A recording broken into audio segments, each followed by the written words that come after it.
Assalamualaikum, hai teman-teman semua, apa kabar? Selamat datang kembali di channel Mochi Hitam.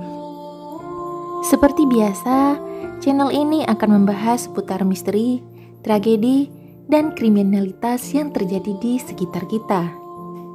Dan kali ini, aku akan membahas sebuah kasus tragedi yang ada di luar negara Indonesia, yaitu kasus yang terjadi di negara Kanada. Ditemukan jenazah dua kakak beradik yang masih sangat muda di sebuah apartemen. Dan di kamar tersebut juga ditemukan seekor ular berukuran besar yang mengerikan yang tengah melilit keduanya.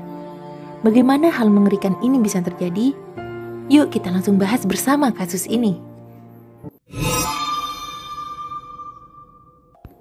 Kasus ini terjadi di kota New Brunswick, Kanada, yang menimpa keluarga Mandy Trecartin berusia 35 tahun. Dia memiliki dua putra yang sangat dia cintai.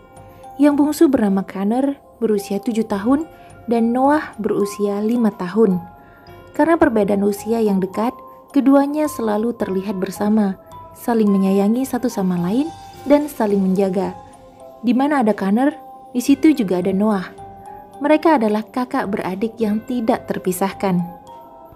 Keduanya juga dikenal sebagai anak-anak yang ceria dan aktif, dan tentu karena hal itu, Connor dan Noah memiliki banyak sekali teman. Mandy mempunyai teman laki-laki yang sangat akrab dengannya yang bernama Jean-Claude Savoy. Mandy dan Savoy berteman sejak mereka masih di sekolah dasar, dan kini anak-anak mereka pun juga berteman baik. Savoy tinggal di sebuah apartemen berlantai 2, dan dia mempunyai sebuah pet shop bernama Reptile Ocean yang berada di lantai bawah apartemennya. Dan hewan yang dia pelihara pun cukup beragam. Salah satunya adalah ular berjenis Python African Rock yang memiliki berat sekitar 45 kg dengan panjang 4 meter. Ular ini berada di lantai 2 yang diletakkan di dalam akuarium besar berkaca tebal dan dengan ventilasi udara di atasnya. Karyawan Savoy yang bernama Tim pernah melihat ular piton besar ini setengah keluar dari ventilasi udara itu, tetapi saat itu berhasil digagalkan oleh Tim. Karena merasa tidak cukup aman, Tim mencoba memberitahu Savoy. Saat itu, Savoy tidak menanggapinya dengan serius. 2 minggu pun berlalu. Mandy yang tinggal di belakang rumah sahabatnya ini tentu sudah tidak asing dengan hewan-hewan yang ada di pet shop itu. Dan bahkan dia dan anak-anaknya terbiasa bermain-main, bahkan memberi makan hewan-hewan yang berada di sana.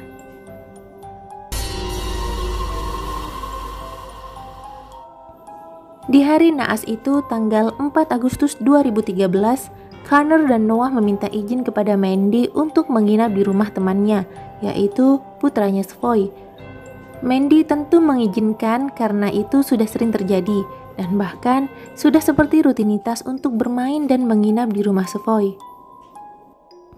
Di rumah Savoy, Connor dan Noah dan putra laki-laki Savoy bermain dengan sangat riang, berlarian, berenang, dan bahkan mereka pergi ke peternakan ayah Savoy. Sambil bermain di peternakan, mereka juga menangkap beberapa tikus untuk diberikan kepada ular yang ada di pet shop milik Savoy. Mereka meninggalkan peternakan sekitar jam 10.30 malam, pergi ke apartemen Savoy dan bersiap untuk menginap di ruang tamu. Sang ibu yang bernama Mandy mengatakan malam itu dia melihat kedua anaknya telah mengatur kasur, memutar televisi ke treehouse, dan mengatur video game untuk dimainkan bersama. Setelah dirasa semua aman dan beres, Mandy segera kembali ke rumahnya sendiri yang ada di belakang rumah Savoy. Setelah lelah bermain seharian, ketiga anak ini pun mulai mengantuk dan ingin tidur. Connor dan Noah tidur di kasur lantai di ruang tamu, sementara anak Savoy tidur di ruangan lain. Seisi rumah pun tertidur dengan sangat lelap tanpa tahu mimpi buruk akan segera mereka hadapi. Keesokan harinya di tanggal 5 Agustus 2013 sekitar jam 6.30 pagi, Savoy terbangun dari tidurnya dan melihat ke arah ruang tamu. Awalnya, dia mengira Connor dan Noah sedang tertidur pulas. Tapi setelah diperhatikan baik-baik dan menyalakan lampu ruangan, Savoy melihat hal yang sangat mengerikan. Kedua anak ini dalam kondisi yang tidak baik-baik saja. Badan Connor penuh luka, sementara badan Noah telah membiru. Dan tubuh keduanya penuh dengan sisik ular. Sufoi mulai panik dan melihat ke sekeliling ruangan yang agak berantakan. Dia melihat ke langit-langit plafon kamar ruang tamu yang setengahnya telah runtuh. Dan dia melihat ular piton yang dia pelihara juga berada di sana, bergerak dengan agresif dan terus mendesis. Dia segera berlari memanggil Mandy dengan sangat panik.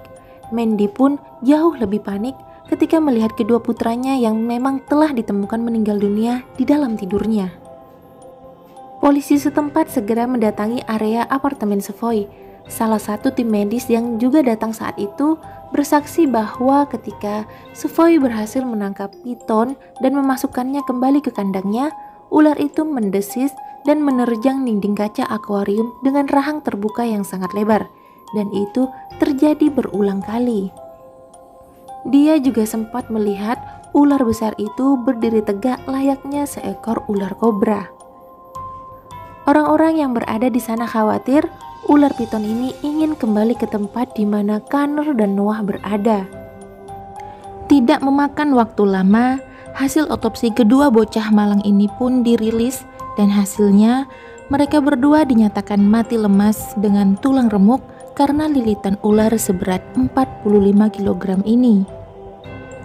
Polisi juga menyatakan bahwa ular itu melarikan diri melalui lubang kecil di langit-langit kandang yang terhubung ke lubang ventilasi.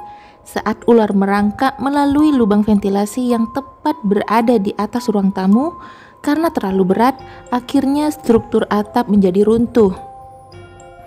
Lalu ular piton ini mendarat tepat di samping Connor dan Noah yang kebetulan berada di ruang tamu. Dan dengan cepat, ular ini melilit keduanya hingga lemas dan meninggal dunia.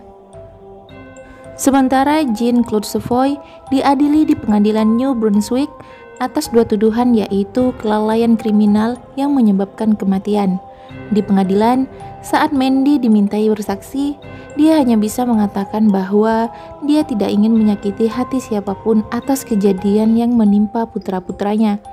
Dan dia juga mengatakan tidak menyangka bahwa kedua putranya akan berada dalam bahaya di rumah sahabatnya, yaitu Sufoi.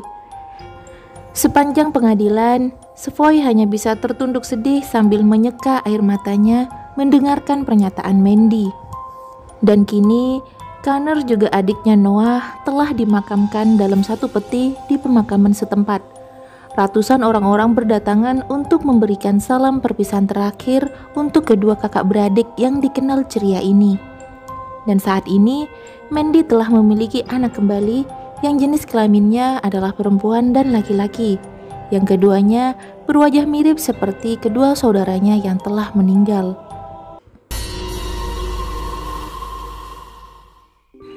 Bagaimana menurut teman-teman? Apakah Sufoi yang harus bertanggung jawab atas peristiwa ini? Ataukah dia seharusnya tidak mendapat pidana apapun? Silahkan tulis komentar kalian di bawah ya. Dan dengan adanya video ini, aku berharap kita bisa mengambil pelajaran penting agar selalu waspada dan teliti jika memelihara hewan yang dikenal liar dan mematikan. Semoga kejadian serupa tidak kembali terjadi kepada siapapun.